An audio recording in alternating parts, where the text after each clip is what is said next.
ലോകത്തെ ഏറ്റവും വലിയ സാമ്പത്തിക ശക്തികളിലൊന്നായ ജപ്പാൻ ഇന്ത്യയുമായുള്ള സാമ്പത്തിക വാണിജ്യ നിക്ഷേപ ബന്ധം കൂടുതൽ ശക്തിപ്പെടുത്താനുള്ള നീക്കങ്ങൾ വേഗത്തിലാക്കുകയാണ്. ഈ പശ്ചാത്തലത്തിൽ 3 ദിവസത്തെ ഔദ്യോഗിക സന്ദർശനത്തിനായി ജാപ്പനീസ് പ്രധാനമന്ത്രി സനയി തകൈച്ചി ഇന്ത്യയിലെത്തും. 16ാമത് ഇന്ത്യ ജപ്പാൻ വാർഷിക ഉച്ചകോടിയിൽ പങ്കെടുക്കാനാണ് പ്രധാനമന്ത്രിയുടെ സന്ദർശനം. അധികാരമേറ്റ ശേഷം അവർ നടത്തുന്ന ആദ്യ ഇന്ത്യ സന്ദർശനമായതിനാൽ നയതന്ത്ര വൃത്തങ്ങളും വ്യവസായ മേഖലയും ഏറെ പ്രതീക്ഷയോടെയാണ് ഈ സന്ദർശനത്തെ കാണുന്നത്. ഉച്ചകോടിയിലെ ഏറ്റവും പ്രധാനപ്പെട്ട തീരുമാനങ്ങളിലൊന്ന് ഇന്ത്യയും ജപ്പാനും തമ്മിലുള്ള വ്യാപാരം പ്രാദേശിക കറൻസികളിൽ നടക്കുന്നതിനുള്ള കരാറായിരിക്കും. നിലവിൽ ഇരു രാജ്യങ്ങളും തമ്മിലുള്ള കയറ്റുമതി ഇറക്കുമതി ഇടപാടുകൾ അമേരിക്കൻ ഡോളറിനെ ആശ്രയിച്ചാണ് നടക്കുന്നത്. പുതിയ കരാർ യാഥാർത്ഥ്യമായാൽ ഇന്ത്യക്ക് രൂപയിലും ജപ്പാന് യെന്നിലും നേരിട്ട് പണമിടപാട് നടത്താൻ സാധിക്കും. ഇതോടെ ഡോളർ വാങ്ങുന്നതിനുള്ള അധിക ചെലവും കറൻസി വിനിമയത്തിലെ നഷ്ടസാധ്യതയും ഗണ്യമായി കുറയും. ഡോളർ അധിഷ്ഠിത വ്യാപാരത്തിൽ മൂന്നാം രാജ്യങ്ങളിലെ ബാങ്കുകളുടെയും ധനകാര്യ സ്ഥാപനങ്ങളുടെയും സേവനം പലപ്പോഴും ആവശ്യമായി വരാറുണ്ട്.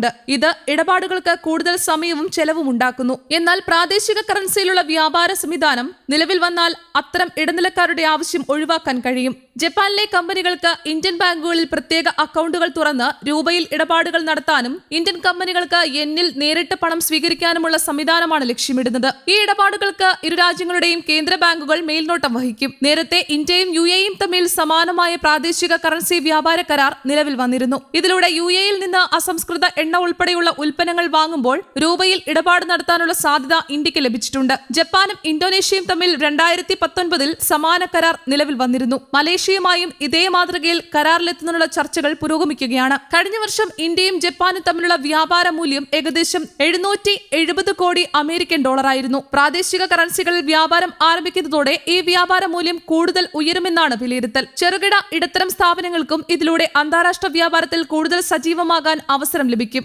അമേരിക്കൻ ഡോളറിന് പകരം സ്വന്തം കറൻസികളിൽ വ്യാപാരം നടത്തുന്ന രാജ്യങ്ങളുടെ എണ്ണം വർദ്ധിക്കുന്നത് ആഗോള സാമ്പത്തിക രംഗത്ത് വലിയ മാറ്റങ്ങൾക്ക് വഴിവെക്കുമെന്നാണ് വിദഗ്ധരുടെ വിലയിരുത്തൽ. ഡോളറിനുള്ള ആഗോള ആവശ്യകത കുറയുന്നതോടെ അതിന്റെ ആധിപത്യത്തിനും വെല്ലുവിളി ഉയരാൻ സാധ്യതയുണ്ട്. കഴിഞ്ഞ വർഷമാണ് ഇന്ത്യയുമായി പ്രാദേശിക കറൻസി വ്യാപാരത്തെക്കുറിച്ചുള്ള ചർച്ചകൾക്ക് ജപ്പാൻ തുടക്കമിട്ടത്. ഇപ്പോൾ അത് കരാറിന്റെ അന്തിമഘട്ടത്തിൽ എത്തിയിരിക്കുകയാണ്. സാമ്പത്തിക വിഷയങ്ങൾക്കൊപ്പം പ്രതിരോധ സഹകരണം, അർദ്ധചാലക നിർമ്മാണ മേഖല, കൃത്രിമ ബുദ്ധി സാങ്കേതിക വിദ്യ, വാഹന വ്യവസായം, ശുദ്ധ ഊർജ്ജ വികസനം, നിർണായക ധാതുക്കളുടെ ലഭ്യത, ഇൻഡോ പസഫിക് മേഖലയിലെ സുരക്ഷാ സഹകരണം എന്നിവയും ഉച്ചകോടിയിലെ പ്രധാന ചർച്ചാ വിഷയങ്ങളായിരിക്കും. വിതരണ ശൃംഖല കൂടുതൽ ശക്തിപ്പെടുത്തുന്നതിനും പുതിയ സാങ്കേതിക വിദ്യകൾ സംയുക്തമായി വികസിപ്പിക്കുന്നതിനുമുള്ള പദ്ധതികളും ചർച്ചയാകും. ജാപ്പനീസ് പ്രധാനമന്ത്രിക്കൊപ്പം ജപ്പാനിലെ പ്രമുഖ വ്യവസായ സ്ഥാപനങ്ങളുടെ പ്രതിനിധി സംഘവും ഇന്ത്യയിലെത്തുന്നുണ്ട്. വാഹന നിർമ്മാണം, അർദ്ധചാലക വ്യവസായം, ഇലക്ട്രോണിക്സ്, അടിസ്ഥാന സൗകര്യ വികസനം, ഹരിത ഊർജ്ജം തുടങ്ങിയ മേഖലകളിൽ ഇന്ത്യയിൽ കൂടുതൽ നിക്ഷേപം നടത്തുകയാണ് അവരുടെ ലക്ഷ്യം. സുസുക്കി മോട്ടോർ ഉൾപ്പെടെയുള്ള പ്രമുഖ കമ്പനികളുടെ പ്രതിനിധികളും സംഘത്തിലുണ്ട്. കഴിഞ്ഞ ഓഗസ്റ്റിൽ പ്രധാനമന്ത്രി നരേന്ദ്രമോദി ജപ്പാൻ സന്ദർശിച്ച്